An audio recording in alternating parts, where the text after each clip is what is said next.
"You're too small to be my guard," she laughed, until he dropped 8 men in seconds. Dex Hale watched Princess Saritha Velkarin's lips curl into a smile that didn't reach her eyes. She stood a full 10 inches taller than him, emerald skin luminous under the reception hall's chandeliers, and looked at him the way someone might regard a child's toy presented as a weapon. "This is the professional my father hired." Her voice carried across the marble floor, turning heads among the diplomatic assembly. Representatives from a dozen species paused their conversations, jeweled carapaces and scaled hides glinting as they turned to observe. Dex kept his expression neutral, hands loose at his sides, noting the positions of every exit and the subtle shift in her royal guard's postures. They found her comment amusing. All 4 of them towered over him, their ceremonial armor etched with kill counts that would take him an hour to read. "Ma'am," Dex said, "you're what, 5.5 feet? 6? 5'7". Saritha laughed, the sound like cut glass. She circled him slowly, copper hair cascading over pauldrons that had seen actual combat despite their decorative scrollwork. "My guards are trained from childhood in the warrior disciplines. They can tear through hull plating with their bare hands." "Yes, ma'am. And Talon Security sends me." Dex met her amber eyes without flinching.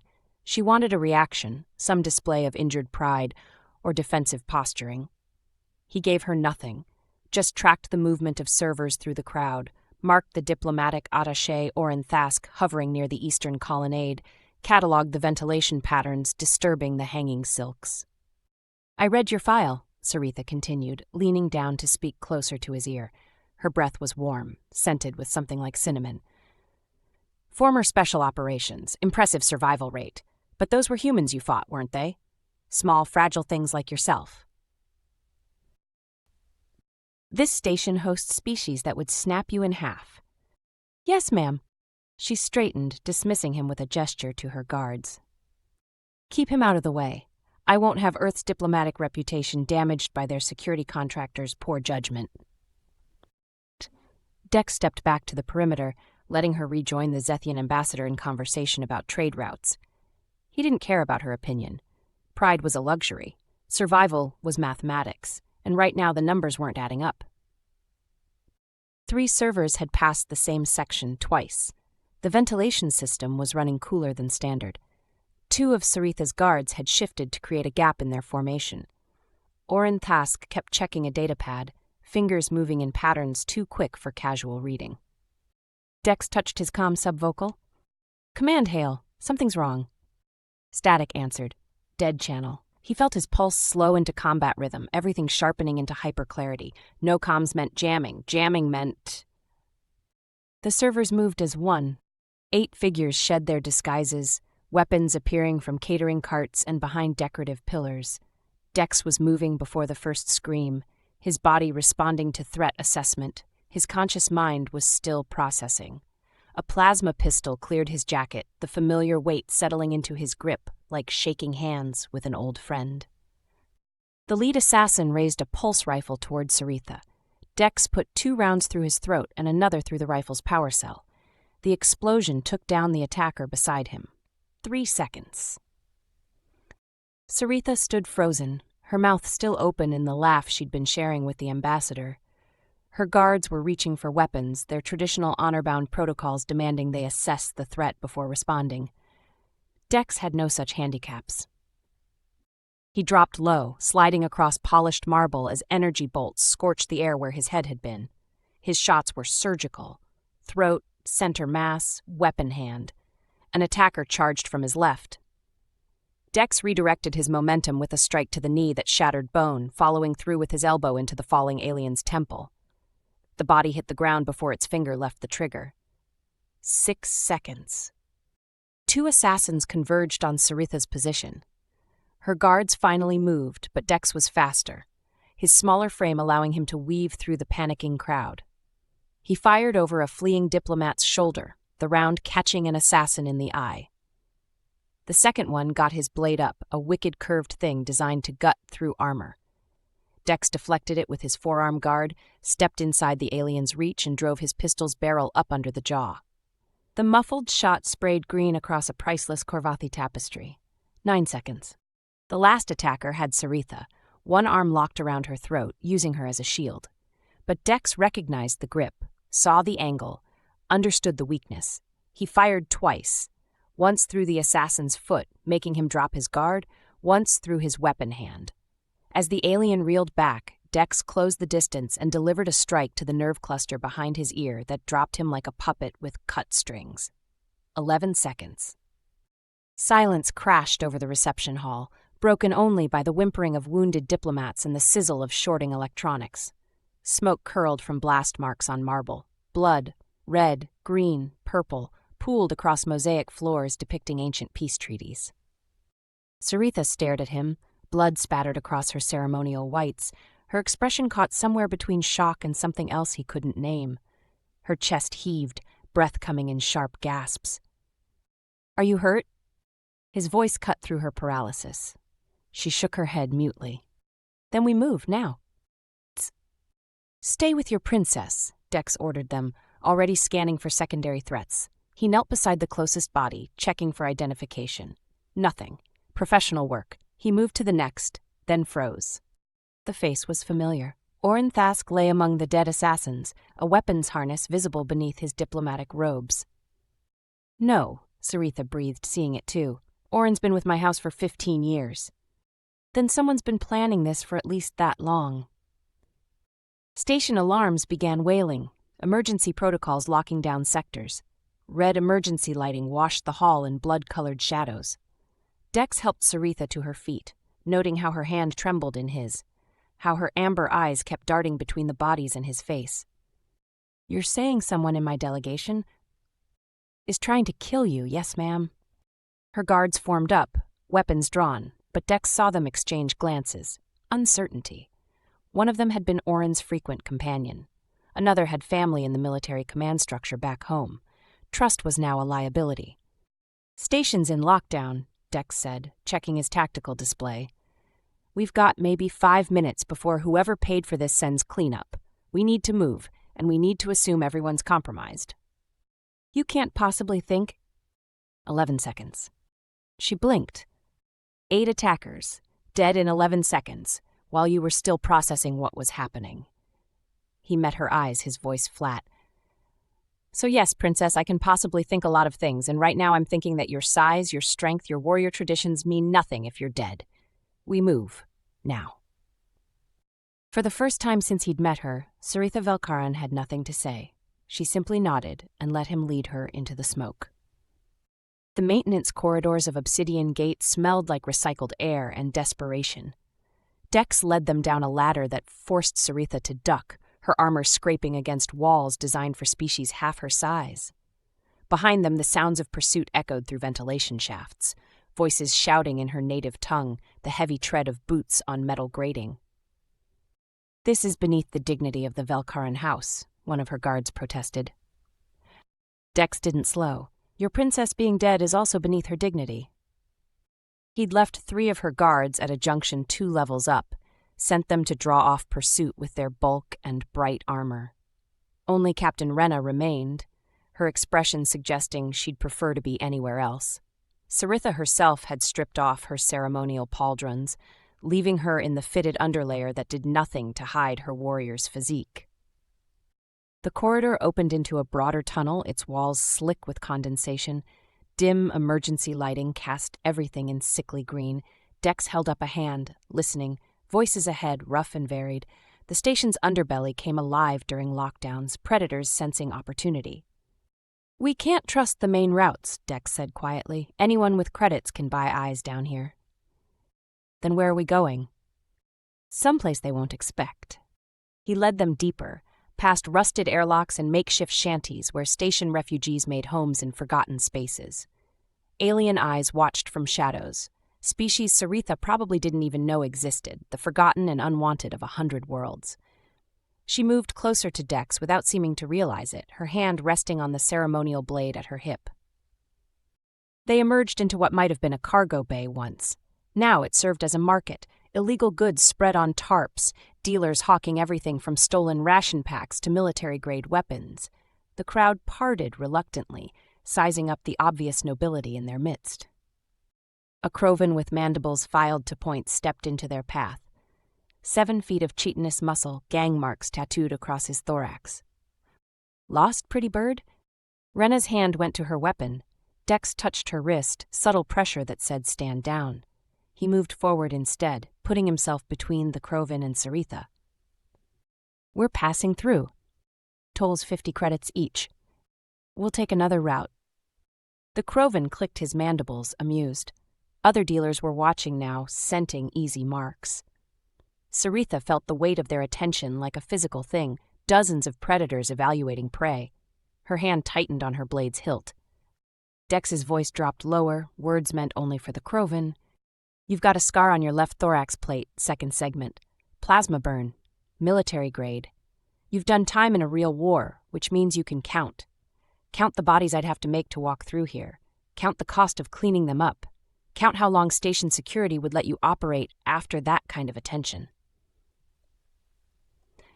The Krovan studied him, compound eyes reflecting the dim light in fractured rainbows. Then he laughed, a chittering sound like breaking glass, and stepped aside. No toll, little warrior? You remind me of someone who killed me once. They moved through the market unmolested. Saritha waited until they'd entered another corridor before speaking. What did you say to him? Reminded him that violence has overhead costs. He had 20 kilos on you. Yes, ma'am. You weren't afraid? Fear's a luxury, too. She studied him as they walked, really looked at him for the first time. The way he moved through these spaces like water, adapting to every surface and threat. How other species watched him, not with contempt but calculation, recognizing something in his eyes that transcended size. The economy of his motion, never wasting energy, every gesture purposeful. An alarm shrieked. Rena spun, weapons coming up as figures poured from a side passage. Station enforcers, but their uniforms were wrong. Colors slightly off, insignia missing regulation details. Bought and paid for. Go, Dex snapped. He dropped the first 2 with shots that seemed to come from nowhere, his body moving before Saritha registered the threat. Rena engaged, her traditional forms powerful but broad, designed for honored duels in open spaces. Here, in tight corridors, she was hampered. Dex was not. He used everything. The walls became leverage for kicks that came from unexpected angles. A fire suppression pipe became a swinging point, letting him drop onto an enforcer's shoulders and ride him down into his companions. When a massive Thorian swung a shock baton, Dex ducked under, grabbed a discarded crowbar, and jammed it into the electrical panel beside them. The explosion of sparks blinded their attackers, and he moved through the confusion like smoke. Every strike precise, every movement flowing into the next. Saritha tried to help, but found herself constantly a step behind his rhythm. By the time she'd identified a target, he'd already neutralized it and moved to the next. It wasn't that she was slow. Her training had been intensive, brutal, the best her culture could provide.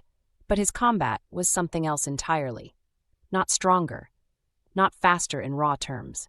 Just 3 moves ahead, turning every disadvantage into opportunity. Move, he barked, and she did, letting him guide her past the bodies. They ran. Rena was breathing hard, armor scorched from a near miss. Saritha felt her own heart hammering against her ribs, adrenaline making everything sharp and terrible. Behind them, reinforcements were coming, drawn by the sounds of combat.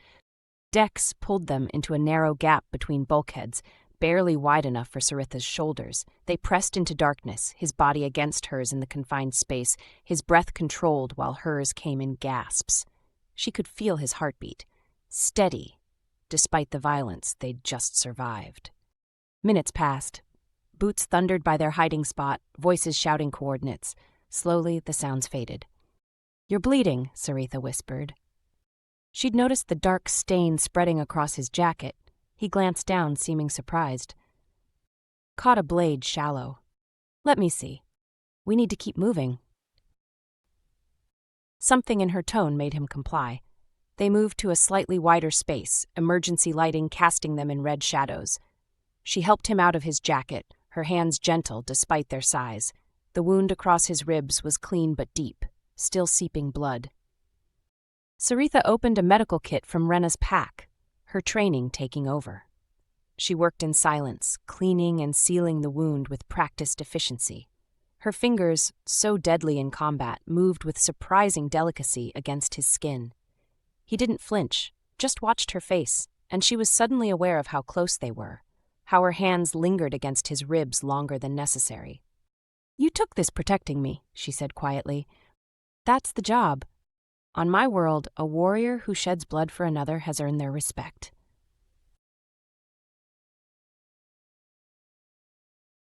She met his eyes then, found them gray as smoke, and saw nothing of the arrogance her people wore like armor. Just competence. Purpose. A kind of strength that had nothing to do with size. "Why do humans fight the way you do?" she asked. "All trickery and adaptation. On Velkhara, we're taught that true strength is direct, honorable." "On Earth," Dex said, "we learned early that the biggest predator usually wins, so we got clever instead. Used tools, changed tactics, survived long enough to evolve thumbs and attitude." "And that makes you deadly." "That makes us adaptable. Deadly's just a side effect." Rena interrupted, her voice tense. "I have contact with Command. They've arranged extraction at Dock 47, but we need to move in the next hour." "Can we trust Command?" Sarita asked. Rena's silence was answer enough. Dex stood, shrugging back into his jacket. "Doesn't matter. We need off this station, and that means taking risks, but we go careful and we go smart." He pulled up a hollow map, fingers tracing routes through the station's guts. Saritha watched his mind work, seeing strategy unfold in real time. He was teaching her something without meaning to. That strength without thought was just violence. That true combat was chess played at terminal velocity. "There," he said, marking a path. 3 levels up, through the industrial sector. Harder route, but fewer choke points." "Agreed," Rena said. Saritha nodded, but her mind was elsewhere, turning over everything she'd witnessed. On her world, she'd been taught that smaller species were lesser, that physical might determined worth.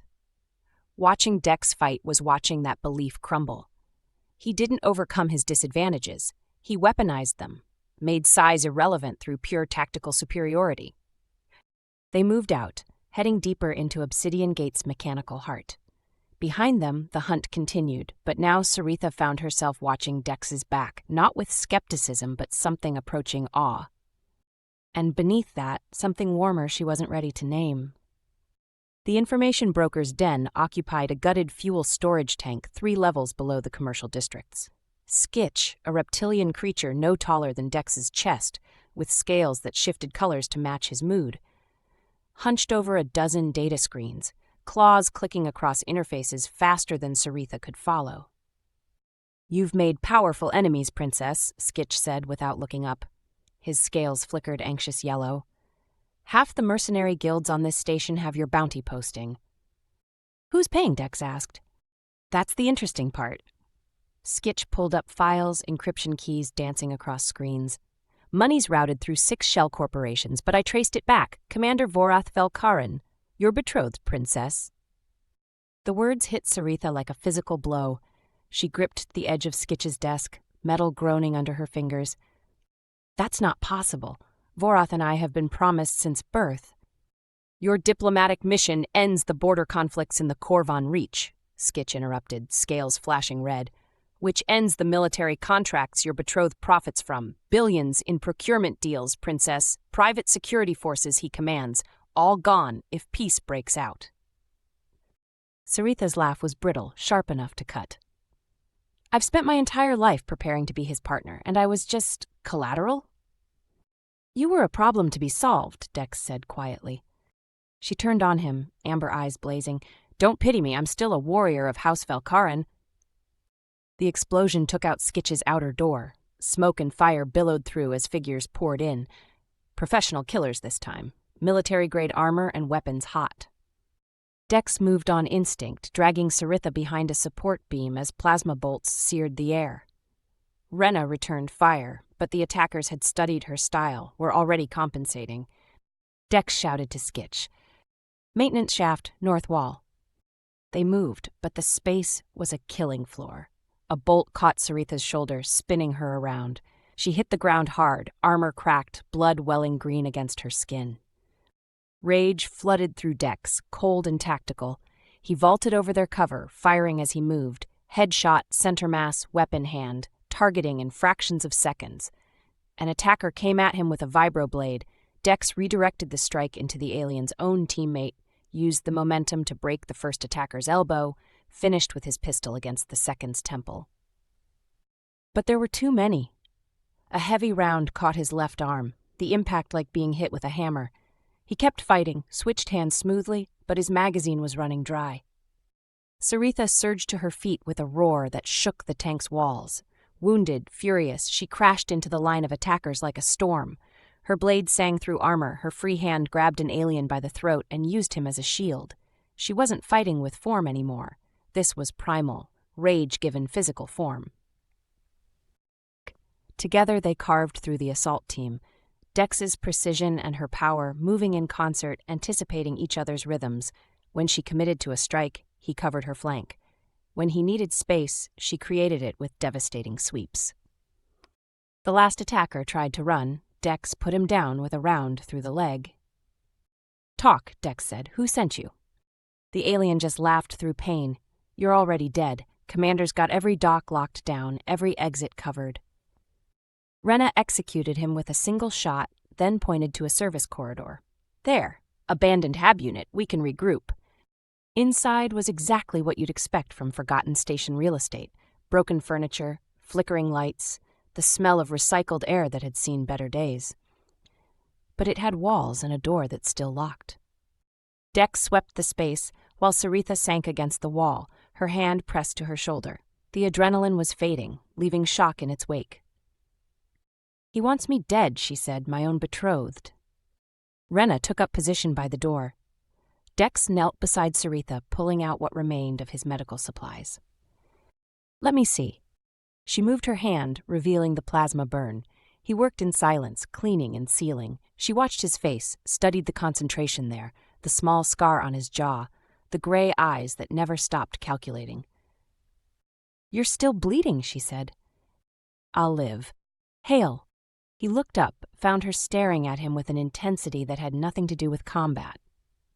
"My entire life," she said slowly, "I was taught what strength looks like. Size, power, direct confrontation, and then you changed everything in 11 seconds. "Just doing my job." "No." Her hand caught his wrist. "You showed me that everything I believed was a lie. That strength is about will, adaptation, surviving when every advantage says you shouldn't." Her fingers traced the line of his jaw, tentative. He held very still, aware of how her pulse hammered in her throat. "You're injured," he said quietly. "So are you. Princess, you've just learned your betrothed wants you dead. This isn't." "Isn't what? Appropriate? I'm tired of appropriate, Hale. Tired of living for duty and tradition and other people's expectations." Her other hand came up to frame his face. "Right now, I want something that's mine, my choice." She kissed him. It was tentative at first, questioning. When he didn't pull away, she deepened it, pressing closer. His control cracked and he kissed her back, one hand tangling in her copper hair, the other bracing against the wall beside her head. The kiss turned hungry, desperate, all the tension of the last hours igniting. She tasted like cinnamon and violence, and when her tongue traced his lower lip, he made a sound low in his throat that seemed to undo something in her. She pulled him closer, heedless of her wound, needing contact. His hands found her waist, mapped the curve of her body. She was all lean muscle and heat, and when she shifted